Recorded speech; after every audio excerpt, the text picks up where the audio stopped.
दोस्तों, बहुत बहुत स्वागत है आपका हमारे चैनल एनसीईआरटी सॉल्यूशन 99 पर। दोस्तों, आज के इस वीडियो में हम कवर करेंगे 50 अति महत्वपूर्ण दोस्तों हिंदी के प्रश्न। ये प्रश्न दोस्तों आपके आगामी परीक्षाओं टीजीटी, पीजीटी, एनबीएस, केबीएस और दोस्तों अब हिंदी विषय से किसी भी जो है परीक्षा की तैयारी कर रहे हैं दोस्तों, उसके लिए दोस्तों ये हिंदी विषय की प्रश्नोत्तरी बहुत ही लाभकारी साबित होगी। तो दोस्तों स्टार्ट करते हैं इस महत्वपूर्ण प्रश्नोत्तरी को बिना देरी किए। तो देखते हैं दोस्तों प्रश्न क्रमांक दोस्तों पहला। दोस्तों आज हम जो है प्रैक्टिस सेट दोस्तों 10 देखेंगे। ये प्रैक्टिस सेट दोस्तों 10वां है। इससे पहले दोस्तों हमने 9 प्रैक्टिस सेट करा दिए हैं, जिसे आप हमारे प्ले लिस्ट में जाकर के दोस्तों देख सकते हैं। तो दोस्तों स्टार्ट करते हैं आज की इस महत्वपूर्ण प्रश्नोत्तरी को। तो दोस्तों पहला प्रश्न पूछा गया दोस्तों, बी रस का स्थायी भाव क्या है। दोस्तों प्रश्न पहला, बी रस का स्थायी भाव क्या है। 4 ऑप्शन दिए दोस्तों, स्फूर्ति, युद्ध, उत्साह, विरक्ति। तो दोस्तों 4 ऑप्शन बताना है इसको, बी रस का स्थायी भाव क्या है दोस्तों। तो दोस्तों 4 ऑप्शन दिए, स्फूर्ति, युद्ध, उत्साह और विरक्ति। तो दोस्तों इसका राइट आंसर दोस्तों उत्साह है। बी रस का दोस्तों स्थायी भाव उत्साह होता है, इसको आप याद रखेंगे दोस्तों। इसके बाद दोस्तों प्रश्न क्रमांक दूसरा देखते हैं, रमणीयार्थ प्रतिपादक शब्दम काव्यम। रमणीयार्थ प्रतिपादक शब्दम काव्यम के रच प्रवर्तक हैं। दोस्तों इसका अर्थ है रमणीय अर्थ का प्रतिपादक करने वाले शब्द जो है काव्य कहलाते हैं। ये दोस्तों काव्य की परिभाषा दी थी और ये दी थी पंडित राज जगन्नाथ ने। तो दोस्तों इसका राइट आंसर दोस्तों बी है। तो दूसरे का राइट आंसर दोस्तों बी है। इसके बाद दोस्तों प्रश्न क्रमांक तीसरा देखते हैं, केसो कहीं न जाए का, केसो कहीं न जाए का कहिए। तो दोस्तों बताना यह प्रसिद्ध पद किस काव्य कृति से लिया गया है। तो दोस्तों बताना केसो कहीं न जाए क्या कहिए, ये बताना दोस्तों पद किस काव्य कृति से लिया गया है। 4 ऑप्शन दिए दोस्तों 4, सूरसागर, सूरसारावली, कृष्ण गीतावली और विनय पत्रिका। तो दोस्तों ये जो है तुलसीदास की जो रचना दोस्तों विनय पत्रिका से लिया गया है, केसो कहीं न जाए का कहिए। इसके बाद दोस्तों प्रश्न क्रमांक चौथा देखते हैं, मंगलसूत्र शीर्षक से अधूरे उपन्यास के लेखक का नाम कौन है। दोस्तों मंगलसूत्र शीर्षक से जो उपन्यास लिखा गया था, उस दोस्तों अधूरा उपन्यास है, उसके लेखक बताना कौन है। मोहन राकेश, प्रेमचंद, शैलेश पटियानी और इनमें से कोई नहीं। तो दोस्तों जो मंगलसूत्र नाम से जो अधूरा उपन्यास है दोस्तों, इसके लेखक दोस्तों प्रेमचंद थे।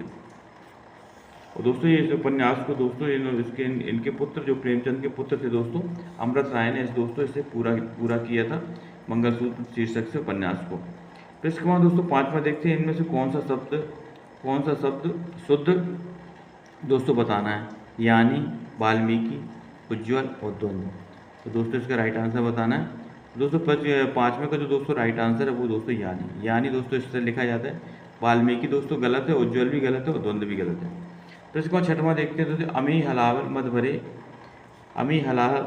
मद भरे स्वेद शाम रत्नार। इस भक्ति बताना, जियत मरद झुक झुक परत जिहे चितवत एक बार। दोस्तों बताना ये प्रसिद्ध दोहे के रचयिता कौन है। दोस्तों 4 ऑप्शन दिए दोस्तों, बिहारी, भूषण, घनानंद और रसलीन। तो दोस्तों प्रश्न क्रमांक 6 का जो राइट आंसर दोस्तों बिहारी है। दोस्तों बिहारी की दोस्तों एकमात्र रचना का नाम बिहारी सस्से है दोस्तों। इस बिहारी सस्से में कुल 700 दोहे लिखे गए हैं दोस्तों। और दोस्तों का प्रत्येक दोहा दोस्तों जिनकी रस की पिचकारी की तरह है। और दोस्तों ये रीतिकालीन के महत्वपूर्ण कवि दोस्तों बिहारी, इसको आप अच्छी तरह से याद रखेंगे दोस्तों। ये रीतिकाल के महत्वपूर्ण कवि हैं दोस्तों। इसके बाद दोस्तों प्रश्न क्रमांक 7वां देखते हैं, कवि धूमिल का पूरा नाम क्या था। दोस्तों बहुत ही महत्वपूर्ण क्वेश्चन है। कवि धूमिल का पूरा नाम बताना है। गोरख पांडे, सुधाकर पांडे, सुदामा पांडे, इनमें से कोई नहीं। तो दोस्तों इसका राइट आंसर दोस्तों सुदामा पांडे। इसका राइट आंसर दोस्तों सी है। कवि धूमिल का जो पूरा नाम था दोस्तों सुदामा पांडे। प्रश्न क्रमांक दोस्तों 8वां देखते हैं, यदि आ या आ के बाद, प्रश्न क्रमांक 8वां देखिए, यदि आ या बड़ा आ के बाद ई या ई आए तो दोनों मिलकर ए हो जाती है। दोस्तों बताना यह किस स्वर संधि में है। तो दोस्तों बताना इसका राइट आंसर क्या होगा। 4 ऑप्शन दिए दोस्तों, देखते हैं कौन कौन से हैं। पहला दिया दोस्तों दीर्घ स्वर संधि, दूसरा दिया दोस्तों वृद्धि स्वर संधि, तीसरा दिया दोस्तों गुण स्वर संधि और चौथा दिया दोस्तों अयादि स्वर संधि। तो दोस्तों इसका राइट आंसर बताना प्रश्न क्रमांक 8वें का। तो दोस्तों इसमें जो इसका राइट आंसर दोस्तों गुण स्वर संधि दोस्तों। प्रश्न क्रमांक दोस्तों 9वां देखते हैं, अनंत की सही संधि क्या होगी। दोस्तों अनंत की सही संधि बताना है। अन प्लस अंत, अन प्लस अंत, अनंत प्लस ता, अनंत प्लस ता। तो दोस्तों इसका जो राइट आंसर है वो दोस्तों 9वें का ए है, अन प्लस अंत। अनंत का संधि विच्छेद होगा दोस्तों अन प्लस अंत। प्रश्न क्रमांक 10वां देखते हैं दोस्तों, धुमक्कड़ शास्त्र नामक ग्रंथ के लेखक कौन है। दोस्तों धुमक्कड़ साहब एक महत्वपूर्ण ग्रंथ है, इसके लेखक बताना है नागार्जुन, मुक्तिबोध, विद्यानिवास मिश्र और राहुल साकृत्यायन। तो दोस्तों इसका राइट आंसर दोस्तों राहुल साकृत्यायन थे धुमक्कड़ साहब नामक ग्रंथ के लेखक। इसके बाद दोस्तों प्रश्न क्रमांक 11वां देखते हैं। प्रश्न क्रमांक 11 में क्या पूछा गया दोस्तों। दोस्तों आप हमारे चैनल से जो दोस्तों पहली बार जुड़े हैं तो प्लीज़ हम दोस्तों हमारे चैनल को सब्सक्राइब कर लें, लाइक कर दें और दोस्तों ये प्रश्नोत्तरी अपने दोस्तों को शेयर कर दें ताकि वो भी दोस्तों इस प्रश्नोत्तरी का लाभ उठा सकें। प्रश्न क्रमांक 11 देखते हैं दोस्तों, जब उपमेय में उपमान की संभावना प्रकट की जाए तो कौन सा अलंकार होता है दोस्तों। उपमेय में उपमान की संभावना होने पर उपमा अलंकार, रूपक अलंकार, दीपक अलंकार और उत्प्रेक्ष्य अलंकार। तो दोस्तों प्रश्न क्रमांक 11 का जो राइट आंसर है वो दोस्तों डी उत्प्रेक्ष्य अलंकार। इसके बाद दोस्तों प्रश्न क्रमांक दोस्तों देखते हैं दोस्तों 12, श्लेष अलंकार होता है दोस्तों बताना श्लेष अलंकार कौन सा है। शब्द अलंकार, अर्थ अलंकार, उभय अलंकार और उपयुक्त में से सबसे अलग। तो दोस्तों 12 का राइट आंसर दोस्तों शब्द अलंकार। श्लेष दोस्तों शब्द अलंकार के अंतर्गत आता है, इसको आप अच्छी तरह से दोस्तों याद कर लें। प्रश्न क्रमांक 13 देखते हैं, जिस समाज के पूर्व एवं उत्तर पद दोनों ही पद समान रूप से प्रधान होते हैं उसे क्या कहते हैं दोस्तों। दोस्तों प्रश्न क्रमांक 13 पूछा गया है, जिस समाज के पूर्व एवं उत्तर दोनों ही पद समान रूप से प्रधान हो उसे क्या कहते हैं। तो दोस्तों 13 का जो राइट आंसर बताना है। तो दोस्तों जिस समाज में पूर्व और उत्तर दोनों पद प्रधान होते हैं दोस्तों वहाँ उद्वंद समाज होता है, इसका राइट आंसर दोस्तों डी है। उद्वंद समाज में दोस्तों और शब्द का लोप होता है बीच में, जैसे माता और पिता। प्रश्न क्रमांक 14 देखते हैं, सदगति शब्द में समाज होगा दोस्तों बताना सदगति शब्द में कौन सा समाज होगा, इसका राइट आंसर बताना है। 4 ऑप्शन दिए दोस्तों, तत्पुरुष, कर्मधारय, अव्ययभाव समाज और द्विगु समाज। तो दोस्तों जो सदगति में बताना कौन सा समाज है, तो दोस्तों इसका जो राइट आंसर दोस्तों तत्पुरुष समाज। प्रश्न क्रमांक दोस्तों 15वां देखते हैं, काव्य प्रकाश दोस्तों नामक ग्रंथ के लेखक कौन है। बताना दोस्तों काव्य प्रकाश नामक ग्रंथ के रचयिता कौन है। 4 ऑप्शन दिए दोस्तों, रुद्रट, भामह, विश्वनाथ और मम्मट। तो दोस्तों बताना प्रश्न क्रमांक 15 का सही आंसर। तो दोस्तों इसका जो राइट आंसर है वो दोस्तों मम्मट। काव्य प्रकाश जो ग्रंथ थे दोस्तों काव्य शास्त्र का ग्रंथ है और दोस्तों इसके लेखक हैं दोस्तों मम्मट। भरत के रस सूत्र के व्याख्याता आचार शंकु का सिद्धांत क्या कहलाता है। दोस्तों जो भरत के रस सूत्र की जो व्याख्या की तो उसके उस आचार का नाम बताना जिसका दोस्तों आचार शंकु का सिद्धांत कहलाता है। तो दोस्तों शंकु का सिद्धांत बताना है। तो शंकु का सिद्धांत कौन सा दोस्तों, उत्पत्तिवाद, अव्यंजनावाद, अनुमितिवाद और भुक्तिवाद। दोस्तों प्रश्न क्रमांक 16 का जो राइट आंसर है दोस्तों वो है अनुमतिवाद। अनुमतिवाद जो है सिद्धांत का प्रतिपादन दोस्तों शंकु द्वारा किया गया था, इसका राइट आंसर दोस्तों सी है। इसके बाद दोस्तों प्रश्न क्रमांक 17 देखते हैं। प्रश्न 17 में क्या पूछा गया दोस्तों। प्रश्न क्रमांक 17 में दोस्तों पूछा गया है कि मात्रा की दृष्टि से दोहा के ठीक विपरीत कौन सा छंद होता है। दोस्तों मात्रा की दृष्टि से दोहा के विपरीत, तो दोस्तों इसका जो राइट आंसर है दोस्तों वो है सोठा। तो दोहा का दोस्तों विपरीत छंद होता है दोस्तों वो सोठा कहलाता है, इसको आप याद रखेंगे। प्रश्न क्रमांक 18 देख में क्या पूछा है दोस्तों, छप्पे में होते हैं दोस्तों बताना है। प्रथम 4 चरण रोला के और अंतिम 2 चरण उल्लाला के, प्रथम 2 चरण रोला के और अंतिम 4 चरण उल्लाला के, प्रथम 4 चरण चौपाई के और अंतिम 2 चरण दोहा के, उपयुक्त में से कोई नहीं। दोस्तों प्रश्न क्रमांक 18 का राइट आंसर दोस्तों ए है। इसके दोस्तों प्रथम 4 चरण जो होते हैं शुरुआत के वो रोला के होते हैं और अंतिम 2 चरण दोस्तों उल्लाला के होते हैं, इसको आप अच्छी तरह से याद रखें दोस्तों। छप्पे जो है रोला और उल्लाला दोस्तों दो प्रकार के छंदों से मिलकर दोस्तों छप्पे का निर्माण होता है और दोस्तों इसमें 6 पंक्तियाँ होती हैं दोस्तों। निम्नलिखित में से किस मुहावरे का अर्थ असंभव होना नहीं है। दोस्तों बताना किस मुहावरे का असंभव होना नहीं है। चांद पर थूकना, खरगोश के सींग निकलना, पानी से घी निकालना, बालू से तेल निकालना। तो दोस्तों बताना इसमें किस मुहावरे का अर्थ जो है असंभव होना नहीं है। तो दोस्तों प्रश्न को 19 का राइट आंसर बताना है। तो दोस्तों इसका प्रश्न को 19 का राइट आंसर दोस्तों ए, 19 का ए, चांद पर थूकना। दोस्तों ये जो है असंभव होना अर्थ नहीं है दोस्तों। बाकी खरगोश के सींग निकलना, पानी से घी निकालना और बालू से तेल निकालना, दोस्तों तीनों जो है असंभव होना पर्यायवाची असंभव होना मुहावरे के अर्थ है दोस्तों।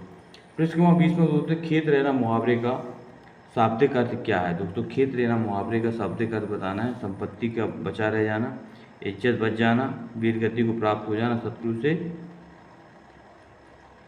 मुकाबला होना। तो दोस्तों 20 का जो राइट आंसर है दोस्तों वो है वीर गति को प्राप्त हो जाना। तो सचेत रहना का मतलब दोस्तों युद्ध करते हुए वीर गति को प्राप्त हो जाना। फिर इसके बाद दोस्तों कई पूछते हैं कांच का पर्यायवाची शब्द है, दोस्तों बताना कांच का पर्यायवाची कौन है। शीशा, शीशा, सिपा और शीशा। तो दोस्तों 21 का जो राइट आंसर है वो दोस्तों है शीशा। कांच का जो दोस्तों शुद्ध पर्यायवाची शब्द है वो है शीशा। इसके बाद दोस्तों प्रश्न क्रमांक 22 में देखते हैं हिंदी के स्पर्श व्यंजन के पांचों वर्णों के दूसरे और चौथे वर्ण क्या कहलाते हैं। बहुत ही महत्वपूर्ण क्वेश्चन है दोस्तों, ये MPTET 2013 में पूछा गया प्रश्न है। हिंदी के स्पर्श व्यंजन के पांचों वर्गों के दूसरे और चौथे वर्ण क्या कहलाते हैं। तो दोस्तों दूसरे और चौथे वर्ण दोस्तों कहलाते हैं महाप्राण व्यंजन। दोस्तों प्रत्येक वर्ग का दूसरा और चौथा वर्ण महाप्राण के नाम से जाना जाता है दोस्तों, और पहला, तीसरा और पांचवा वर्ण दोस्तों अल्पप्राण के नाम से जाना जाता है। फिर इसके बाद 23वां देखते हैं निम्नलिखित युग्मों में से कौन सा युग्म गलत है। बताना दोस्तों कौन सा युग्म गलत है। 4 ऑप्शन दिए दोस्तों, अवधी पूर्वी हिंदी, ब्रजभाषा पश्चिमी हिंदी, भोजपुरी पूर्वी हिंदी और खड़ी बोली पश्चिमी हिंदी। तो दोस्तों जो इसमें बताना इसका राइट आंसर दोस्तों क्या है। तो दोस्तों इसका जो राइट आंसर है दोस्तों वो है सी, भोजपुरी पूर्वी हिंदी। दोस्तों भोजपुरी जो है पूर्वी हिंदी में नहीं आता है, नहीं आती दोस्तों। भोजपुरी जो है बिहारी हिंदी के अंतर्गत आती है, और बिहारी हिंदी के अंतर्गत दोस्तों 3 बोलियां हैं दोस्तों, भोजपुरी, मगही और मैथिली। तो दोस्तों इसका जो राइट आंसर दोस्तों वो सी है। इसके साथ दोस्तों प्रश्न क्रमांक 24 देखते हैं। 24 में क्या पूछा गया दोस्तों। प्रश्न क्रमांक 24वां दोस्तों, प्रश्न क्रमांक 24वां देखते हैं। निम्नलिखित बोलियों में से पूर्वी हिंदी की बोली नहीं है। दोस्तों बताना पूर्वी हिंदी की बोली कौन सी नहीं है। दोस्तों बताना अवधी, छत्तीसगढ़ी, भोजपुरी और बघेली। तो दोस्तों इसका जो राइट आंसर है वो है दोस्तों भोजपुरी। भोजपुरी जो पूर्वी हिंदी के लिए अंतर्गत नहीं आती दोस्तों। पूर्वी हिंदी के अंतर्गत अवधी, बघेली और छत्तीसगढ़ी, ये 3 दोस्तों बोलियां आती। खड़ी बोली हिंदी की उत्पत्ति हुई थी मागधी अपभ्रंश से, अर्धमागधी अपभ्रंश से, सौरसैनी अपभ्रंश से और पैशाची अपभ्रंश से। तो दोस्तों जो खड़ी हिंदी है उसकी तो दोस्तों उत्पत्ति हुई थी, वो हुई थी सौरसैनी अपभ्रंश से। पृष्ठ क्रमांक 26 में निम्नलिखित शब्दों में से एक शुद्ध शब्द बताना कौन सा है। जिजीविषा, जिजीविषा, जीविषा और जिजीविषा। तो दोस्तों जिजीविषा की दोस्तों शुद्ध वर्तनी बताना है। तो दोस्तों इसका जो राइट आंसर है दोस्तों वो है हमारा जिजीविषा, बी नंबर का सही है दोस्तों राइट आंसर। प्रश्न क्रमांक 27, इनमें से कौन सा वाक्य शुद्ध है। सीता ने यह कहा, सीता ने यह कही, सीता यह कही, सीता यह कहा। तो दोस्तों 27 का जो राइट आंसर है वो तो है दोस्तों वो है ए, सीता ने यह कहा। प्रश्न क्रमांक 28, निम्नलिखित में से कौन सा कौन सा पुल्लिंग है। बताना कौन सा शब्द पुल्लिंग है। आय, वह, नहर और लहर। दोस्तों बताना इसका राइट आंसर क्या है। दोस्तों इसका जो राइट आंसर है वो है बी, वे शब्द दोस्तों पुल्लिंग शब्द। वर्तनी की दृष्टि से निम्नलिखित में शुद्ध शब्द बताना। उपर्युक्त, उपर्युक्त, उपर्युक्त और उपरोक्त। तो दोस्तों 29 का जो राइट आंसर है वो है दोस्तों उपर्युक्त। उपर्युक्त दोस्तों इस तरह लिखा जाता है, आप इसको अच्छी तरह से कंटेस्ट कर लें। वर्तनी की दृष्टि से दोस्तों अशुद्ध शब्द बताना है। यानी, सूची और शुष्क। तो दोस्तों वर्तनी की दृष्टि से जो अशुद्ध शब्द है दोस्तों वो है हमारा यानी दोस्तों इसमें इस तरह नहीं लिखा जाता। छोटा ई की मात्रा नहीं आती दोस्तों नाम में, बल्कि बड़ी ई की मात्रा आती है अयानी। वारेन हेस्टिंग के सार शीर्षक के लेखक कौन है। दोस्तों वारेन हेस्टिंग के सार जो शीर्षक के लेखक दोस्तों वो उदय प्रकाश। प्रश्न क्रमांक दोस्तों 31 का राइट आंसर दोस्तों सी है, उदय प्रकाश। प्रश्न क्रमांक दोस्तों 32 देते हैं। निम्नलिखित में से कौन सा शब्द कमल का पर्यायवाची नहीं। दोस्तों बताना कमल का पर्यायवाची नहीं है। सरोज, जलद, पंकज और जलजात। तो दोस्तों जलद जो है बादल का पर्यायवाची है दोस्तों, ना कि जो है ये कमल का पर्यायवाची है दोस्तों। तो 32 का राइट आंसर दोस्तों बी है। प्रश्न क्रमांक दोस्तों 33 देते उद्गम की दृष्टि से अमीर शब्द क्या है। दोस्तों हम बताना अमीर शब्द क्या है। देशज शब्द है, विदेशज शब्द है, तत्सम शब्द है या तद्भव शब्द। तो दोस्तों इसका जो राइट आंसर है दोस्तों वो है विदेशज शब्द। तो उद्गम की अमीर शब्द क्या है दोस्तों, विदेशज शब्द है। तिमिर का विलोम शब्द होगा। दोस्तों बताना अंधकार का विलोम क्या होगा। अंध, निशा, दिवा और आलोक। तो दोस्तों तिमिर का विलोम क्या होगा ये बताना आपको। तो दोस्तों इसका जो राइट आंसर दोस्तों बी, निशा। तिमिर का दोस्तों का जो है विलोम बताना। तो दोस्तों तिमिर जो का अर्थ होता है अंधकार, और अंधकार का दोस्तों हो जाएगा प्रकाश। तिमिर का, तो दोस्तों इसका 34 का जो राइट आंसर होगा वो दोस्तों होगा आलोक। ये दोस्तों इसका रॉन्ग आंसर है, सॉरी दोस्तों। तिमिर का जो विलोम होगा वो दोस्तों होगा आलोक। आलोक का अर्थ होता है दोस्तों प्रकाश, और तिमिर का अर्थ होता है दोस्तों अंधकार। इसके बाद प्रश्न 35 में देखते हैं, तो हरि हरि घास क्षणभर शीर्षक काव्य कृति की रचयिता कौन है। ये दोस्तों बहुत महत्वपूर्ण रचना है, और दोस्तों ये रचना अज्ञेय की है, इसको आप अच्छी तरह से याद रखेंगे। हरि घास क्षणभर के रचनाकार दोस्तों अज्ञेय है। अज्ञेय का दोस्तों पूरा नाम था सच्चिदानंद हीरानंद वात्स्यायन अज्ञेय। राजेंद्र यादव और मन्नू भंडारी द्वारा संयुक्त रूप से लिखा गया उपन्यास कौन है। दोस्तों सारा सारा आकाश, आपका बंटी, मुर्दा सराय और 1 इंच मुस्कान। तो दोस्तों इसका जो राइट आंसर है वो दोस्तों 1 इंच मुस्कान। ये दोस्तों राजेंद्र यादव और उनकी पत्नी मन्नू भंडारी का संयुक्त रूप से लिखा गया उपन्यास है दोस्तों। इसके बाद आवारा मसीहा के लेखक कौन है। दोस्तों आवारा मसीहा बहुत एक महत्वपूर्ण रचना है दोस्तों, यात्रा वृतांत है, और दोस्तों इसके लेखक का नाम है दोस्तों विष्णु प्रभाकर। इसका राइट आंसर दोस्तों विष्णु प्रभाकर। फिर इसके बाद 38 में देखते हैं, बावन दास इनमें से किसके उपन्यास का पात्र है। दोस्तों बावन दास बताना किसके उपन्यास का पात्र है। गोदान, प्रतिपत्तिकथा, बलचनामा, मेला आंचल। तो दोस्तों इसका जो राइट आंसर है दोस्तों वो है डी, मेला आंचल। जो दोस्तों बामन दास जो है उपन्यास मेला आंचल का दोस्तों एक महत्वपूर्ण पात्र है, इसको आप याद रखेंगे। प्रश्न 39 देखते हो, तीसरी किस्म फिल्म तीसरी कसम फिल्म किस लेखक कहानी पर बनाई गई। दोस्तों फणीश्वरनाथ रेणु। इसका 39 का राइट आंसर दोस्तों फणीश्वरनाथ रेणु। जयशंकर प्रसाद के अधूरे उपन्यास को पूरा किया था। तो जयशंकर प्रसाद के अधूरे उपन्यास का नाम था मंगलसूत्र। तो इसका राइट आंसर दोस्तों मंगलसूत्र है। दोस्तों सॉरी दोस्तों, मैं प्रेमचंद की जो जयशंकर प्रसाद के दोस्तों जो अधूरे उपन्यास थे वो थे दोस्तों इरावती, जबकि दोस्तों मंगलसूत्र जो अधूरा उपन्यास था वो था दोस्तों मुंशी प्रेमचंद का। अरविंद दर्शन से प्रभावित हिंदी के कवि हैं दोस्तों। अरविंद दर्शन से प्रभावित जयशंकर प्रसाद, निराला, सुमित्रानंद पंत और मैथिली शरण। दोस्तों इसका जो राइट आंसर दोस्तों वो सी है, सुमित्रानंदन पंत। अरविंद दर्शन से प्रभावित हिंदी के कवि दोस्तों सुमित्रानंदन पंत। चंद्रावली नाटक के लेखक कौन है दोस्तों बताना। चंद्रावली नाटक के लेखक भारतेंदु हरिश्चंद्र, लक्ष्मी नारायण मिश्र, लक्ष्मी नारायण लाल, इनमें से कोई नहीं। तो दोस्तों इसका जो राइट आंसर दोस्तों भारतेंदु हरिश्चंद्र। फिर इसके बाद दोस्तों 43 देखते हैं, बाणभट्ट की आत्मकथा के क्या है दोस्तों बताना है। एक नाटक है, एक आत्मकथा है, एक जीवनी है, एक उपन्यास। तो दोस्तों इसका जो राइट आंसर दोस्तों वो है हमारा एक उपन्यास। बाणभट्ट की आत्मकथा दोस्तों एक उपन्यास है, इसको आप याद रखेंगे। रामधारी सिंह दिनकर को दोस्तों किस कृति पर ज्ञानपीठ पुरस्कार मिला। उर्वशी, कुरुक्षेत्र, सामदेनी, हुंकार। तो दोस्तों इसका राइट आंसर बताना है। तो दोस्तों जो है इनको जो दोस्तों ज्ञानपीठ पुरस्कार मिला था दोस्तों वो मिला था इनकी उर्वशी रचना के लिए। इसका रचनाकाल दोस्तों 1961 में लिखी गई दोस्तों। क्या भूलूं क्या याद करूं किसकी रचना दोस्तों बताना, बहुत ही महत्वपूर्ण क्वेश्चन है दोस्तों, इस प्रश्न को आप अवश्य याद कर लें। तो दोस्तों क्या भूलूं क्या याद करूं जो रचना है दोस्तों ये है हमारी हरवंश राय बच्चन की दोस्तों। इसका राइट आंसर दोस्तों है Harvansh Rai Bachchan, B number, B दोस्तों इसका राइट आंसर। इसमें प्रश्न 46 में दोस्तों इनमें से कौन सा उपन्यास राही मासूम रसा द्वारा लिखे थे। दोस्तों बताना कौन सा उपन्यास जो है राही मासूम रसा द्वारा लिखे थे। नूतन ब्रह्मचारी, आधा गांव, काला जल और पुनर्वास। तो दोस्तों इसका जो राइट आंसर है दोस्तों वो है हमारा आधा गांव। आधा गांव दोस्तों राही मासूम रजा द्वारा लिखा गया महत्वपूर्ण उपन्यास है। महावीर प्रसाद द्विवेदी ने सरस्वती पत्रिका का संपादन कब शुरू किया। दोस्तों महावीर प्रसाद द्विवेदी ने जो सरस्वती पत्रिका का संपादन किया था दोस्तों वो किया था सन 1903 से लेकर दोस्तों 1920 तक सरस्वती पत्रिका का संपादन किया था। प्रेमचंद की अंतिम कहानी कौन सी दोस्तों बताना है। ईदगाह, कफन, ठाकुर व कुआं, बड़े घर की बेटी। दोस्तों ये चारों कहानियाँ मुंशी प्रेमचंद की है। तो दोस्तों इसमें बताना प्रेमचंद की अंतिम कहानी। दोस्तों प्रेमचंद की मृत्यु 1936 में हुई थी, इसको आप याद रखेंगे। और दोस्तों 1936 में ही दोस्तों उन्होंने गोदान जो है उपन्यास लिखा था। तो दोस्तों इसका जो राइट आंसर होगा वो होगा दोस्तों कफन। कफन जो है प्रेमचंद की अंतिम कहानी दोस्तों, इसको याद रखेंगे। उसका प्रकाशन वर्ष दोस्तों 1936।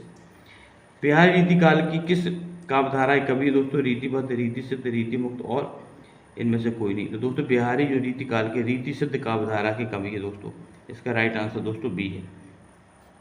इसके बाद दोस्तों प्रश्न को 50 देखते हैं। आज का अंतिम प्रश्न दोस्तों, अवधी एवं ब्रजभाषा दोनों में रचना करने वाले कवि हैं दोस्तों बताना। अवधी और ब्रजभाषा दोनों पर समान अधिकार दोस्तों किस किस साहित्यकार को था ये दोस्तों आपको बताना है। इसमें 4 ऑप्शन दिए, सूरदास, तुलसीदास, धनानंद दास और उपयुक्त सभी।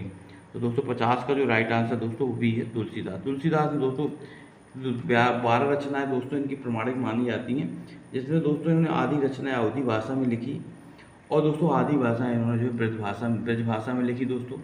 इनका जो महाकाव्य दोस्तों रामचरितमानस है दोस्तों, अवधी भाषा में लिखा गया एक विशाल महाकाव्य दोस्तों, जिसमें 7 कांड हैं। तो दोस्तों आई होप यू दोस्तों आपके प्रश्नोत्तरी दोस्तों समझ में आए होगी, हमें आशा है। दोस्तों आप इसी तरह दोस्तों हम आपके लिए नई नई प्रश्नोत्तरी दोस्तों सामान्य विज्ञान, सामान्य ज्ञान और सामान्य हिंदी से संबंधित दोस्तों प्रश्नोत्तरी लेके आते रहते हैं दोस्तों। आप नेक्स्ट प्रश्नोत्तरी में दोस्तों फिर उपस्थित होऊंगा। तब तक के लिए दोस्तों जय हिंद, जय भारत और दोस्तों आपका दिन शुभ हो दोस्तों।